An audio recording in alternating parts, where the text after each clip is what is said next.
Shawna and Jody here with Real Sisters, Real Talk. We're glad to have you joining us as we talk about growing in our faith with God.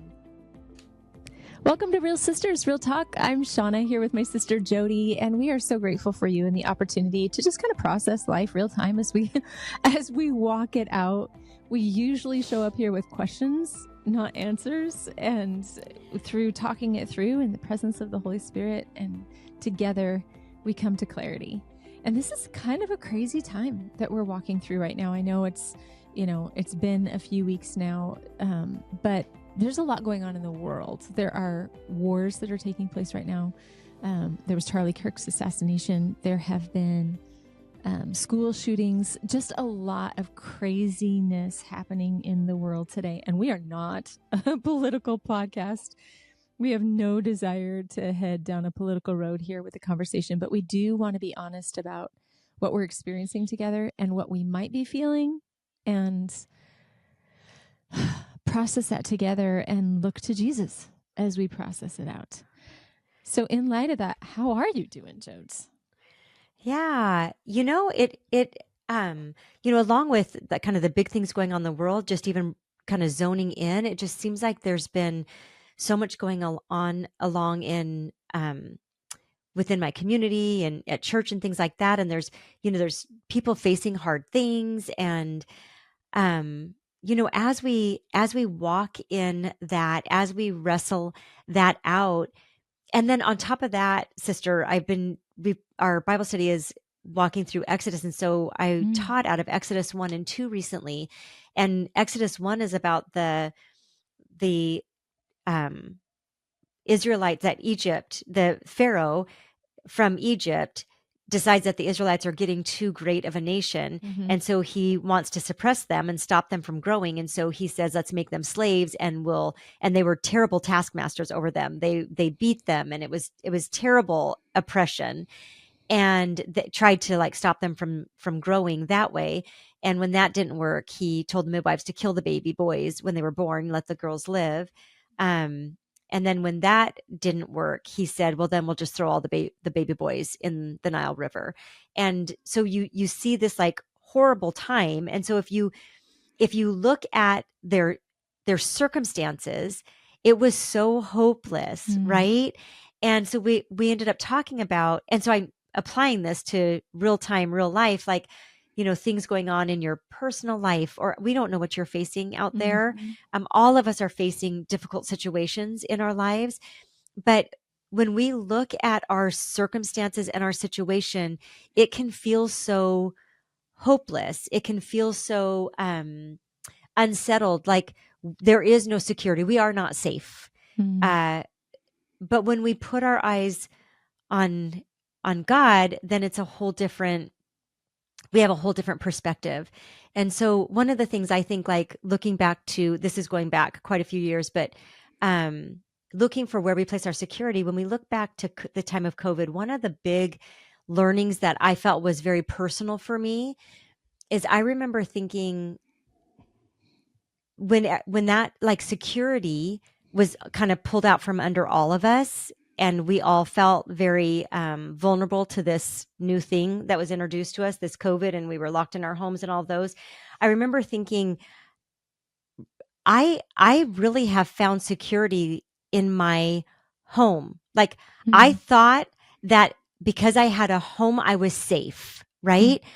I felt security in my finances, I have a job, and there's some security that comes from that. And when everything was kind of pulled out from under us, realizing that really everything was up in the air, everything was unsettled, you kind of have to ask yourself, where is my security? And I didn't realize that those things had become the place that I found my security or safety, but they had.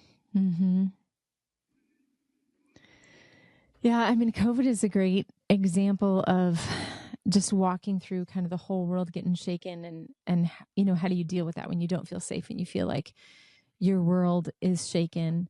One of the things that you said that really stood out to me, Jose, was you said, if we fix our eyes on the problem versus fixing our eyes on Jesus, it made me think about when my kids were first learning to drive. We had one in particular that just like to really hug that center line. And you've got two cars coming, I live out in the country, so you got a car going either direction. You're just kind of like, because there's whatever you're focused on, you go that direction. It's directional. We had another one who it seemed like it was, we're out in the country where the mailbox are posted right at the side of the road. And so the one that's hugging the right side of the road, you're like, just kind of wincing every time, thinking, we're going to hit the mailbox. We're going to hit the mailbox. But one of the first things they had to learn as they were driving is whatever it is that has your attention, whatever it is that you're focused on, you're going to veer that direction. And it won't feel like you are. You'll think, I am in complete control and I'm going straight and I'm following the road. But it's a self-deception, because whatever it is that you are looking at is going to pull you in that direction. And that's so true when it comes to, how much toilet paper did you have stored up during COVID? You know what I mean? Like there's this whole... Right?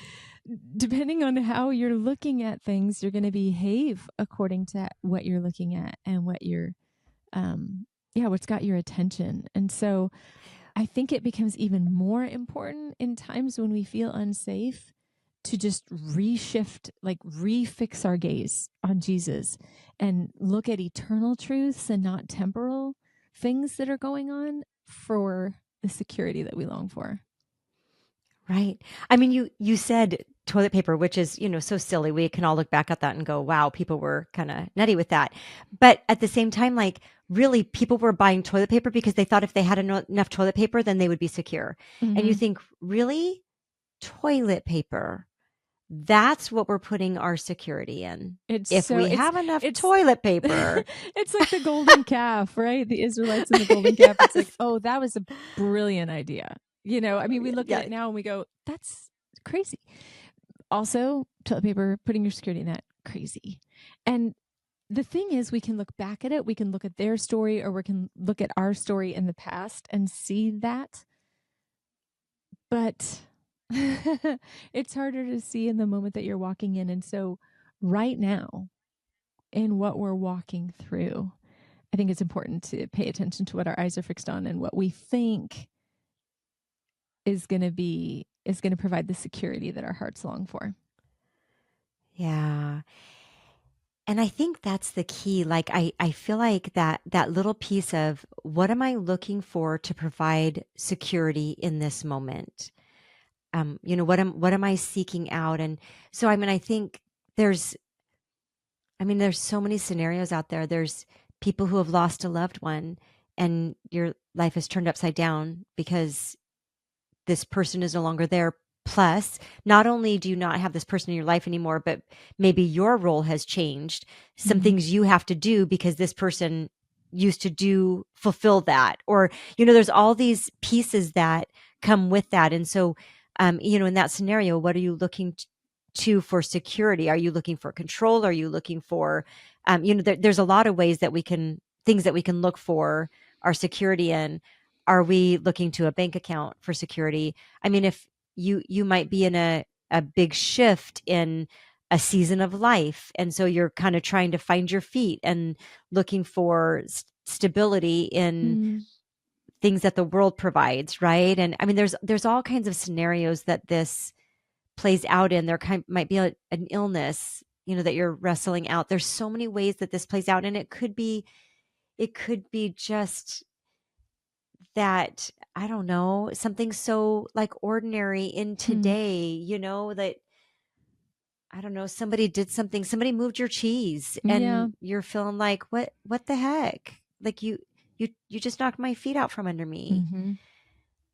I don't know.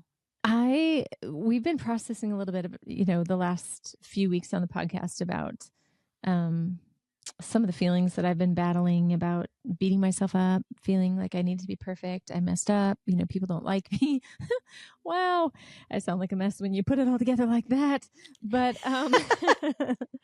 one of the things that I've noticed is in all of that, as I've kind of put these pieces of the puzzle together, is that one place that I put my security is in being perfect. If I have an expectation of myself that I have to be perfect. And if I'm not perfect, it's all going to fall apart. And I got to tell you, that is a recipe for disaster because, spoiler, I am not perfect and I'm never going to be perfect. And so when I put my security in my own perfect performance, I am totally setting myself up for failure. Isn't that so true? I literally just had a conversation with a mom today that was talking about something kind of in line with that. Like for you, it's you have to be perfect. I have to do everything right. And if I do everything right, I can control. I mean, I can control things, right? Like I can control the outcome, right? Yeah. But I was saying, like when I was talking to this mom, so this applies to any parent, a dad, whatever, and it can apply in different relationships too. But like we feel like, I think as a mom and a dad, that we have to be everything to our children. So it's all on us, right? Which means we have to be all in order for our home to function right and all of that kind of stuff. And then we're putting our security in our performance or us in us personally. Nobody else can do it then. It's got to be me. And that's a lot of pressure to carry, right? So this being perfect, sister, like we're not going to hold up to that. Being the mom or the dad who can do all and provide all, you're not going to live up to that. Being the perfect employee who makes no mistakes, like you're not going to live up to that. That cannot be your security. And yet I think we all do it. I know I do. Yeah, even to the point of just like ruminating over if I not even just so it's so wild because it's not even over things that I did that I shouldn't have done that I, a mistake that I made that I wish had gone differently, but even just like ruminating about negatively about future things. Like it has to be perfect or it'll go this way or if I mess up then with this negative outcome. And to shift our gaze, what I even think, yeah, okay, I'll stick with this thought. Just to shift our gaze on the one who actually is perfect. Right. It feels like a salve to my heart and to my soul to just like, oh, okay, I'm longing for perfection and perfection already exists. I don't have to be it. He already is. And I can rest in knowing that the scandalous trade that he made of my imperfection, actually my filth, for his perfection. That was the scandalous trade. You see that in the prodigal son, when the prodigal son says, I'm not interested in you or relationship with you. I just want what I can get from you. And then goes and squanders it all. But then, of course, Jesus is telling this story, this parable. But when the son has no place else to go and he comes home, Dad actually runs out to meet him, wraps his arms around him while he's still filthy, puts a robe on him and calls for a party in his honor. That is wildly scandalous, but that's the truth. That's how perfect and good our God is. Yeah. So I know that this is my word for the year. So it's always just right on the tip of my tongue and always, brought forward. But I just think like, so what does it look like to not put our eyes or look for security in things from this world or our own performance or, you fill in the blank, whatever that is.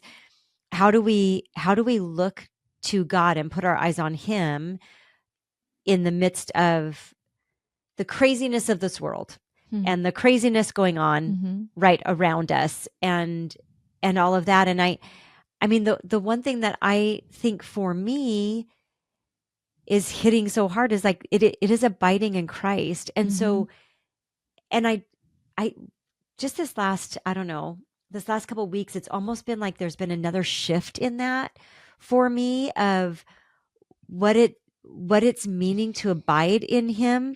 And yes, it is like he is the vine and I'm the branches and I need to get all of my nourishment and hang on to him. But there's this even kind of nuance to it of the every moment, every breath, I see you, God. I see you're at work. I I can busy myself in a lot of ways and not put my focus on him.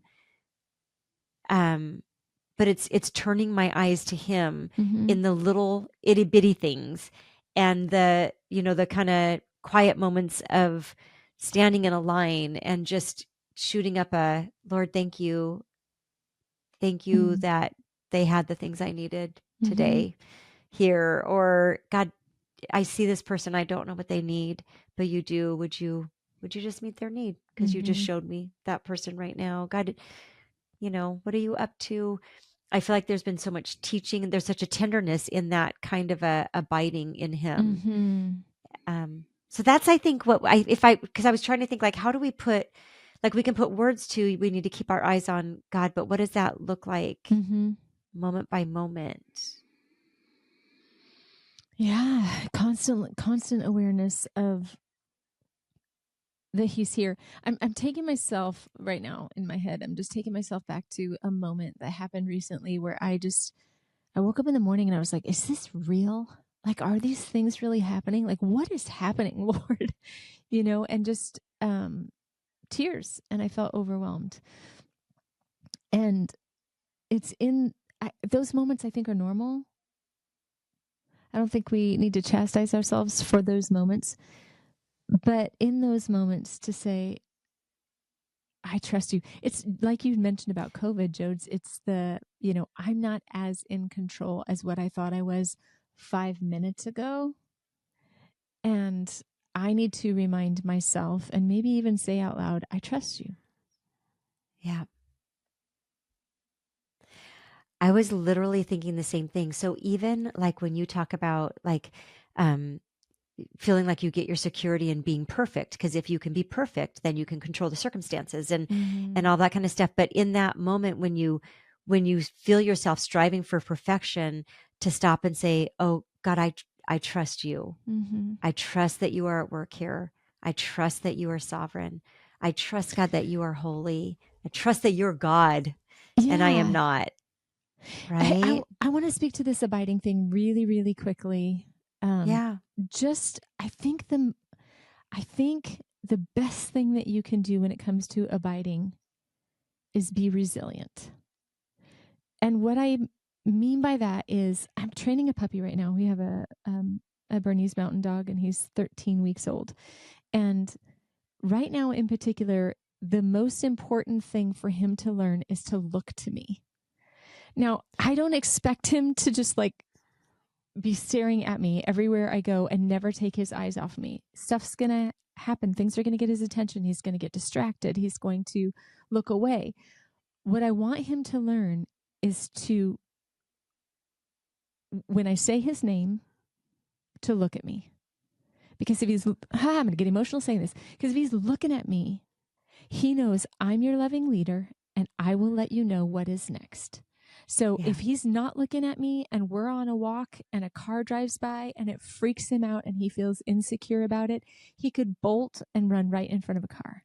But if he knows all I have to do is look at Shawna, because she knows what to do and she's going to make it really clear what I need to do, he's safe. And I don't expect him, like I said, to keep his eyes fixed on me perfectly. I just want him to know how to refix his gaze on me. And so along the whole lines of like being perfect and abiding, I just want to let you know you're not expected to be perfect. It's just when you are distracted, when you do have those moments where you go, what is going on, Lord? This is crazy, or I'm overwhelmed, or I'm fearful. It's just to refix your gaze. I think resilience is the best thing that we can do when it comes to abiding in Christ. Yeah. I love that word picture. You're so good at word pictures. But I love that word picture because I even think like I'm thinking about our dog, who is not a puppy, 4.5 years old, but stubborn as all get out, a rescue. I mention that every time I mention my dog. But and she is trained. She is very well trained. And but there are times when she gets so focused on something that she cannot look away. Like you can snap your finger. Like usually that works. We snap our fingers and it'll get her attention. You can yell at this dog call her name. She is so hyper focused on something. She cannot, it's almost like she cannot hear you. I mean, to the point where, quick story, one time she saw a cat, and there's a gate. We live in a small gated community, and so there's a gate at the end of our cul-de-sac, and she took off running after this cat, and the cat was, we're at the last house, so they had a long run. The cat was sprinting, and the cat was small, so it fit through the gate, and our dog is not small, so she did not fit through the gate. Oh no. Did she slam into it? Nose through 2 bars. She had cuts on both sides of her snout because this dog did not even slow down. And she was so hyper focused on that. Isn't that true of how we can live at times? Like, no, God, I'm doing this. I only have my eyes on this, and I am so focused on this, I can't even see the danger right in front of my snout. And, Johnny was yelling for her, trying to get her attention, and she just would not turn her focus. And it was she was maybe 1 at the time. It was a hard lesson on her in that moment. But, even for us, we can get so hyper focused that we only have our eyes on the thing that is vying for our attention instead of putting our eyes on God. And so, yeah.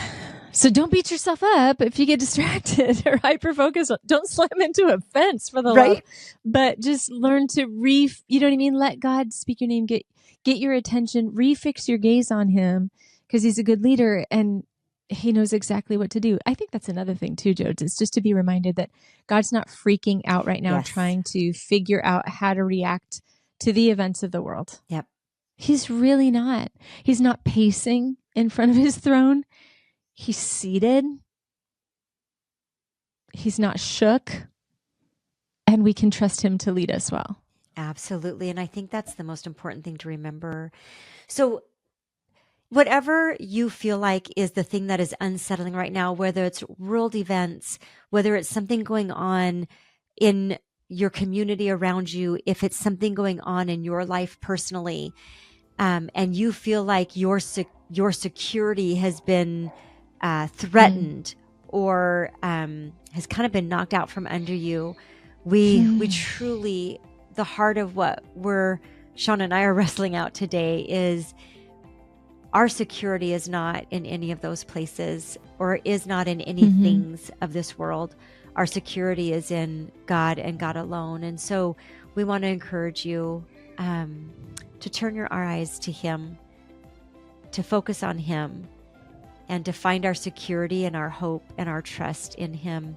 And as you do that this week, remember, we serve a real God and he really loves you.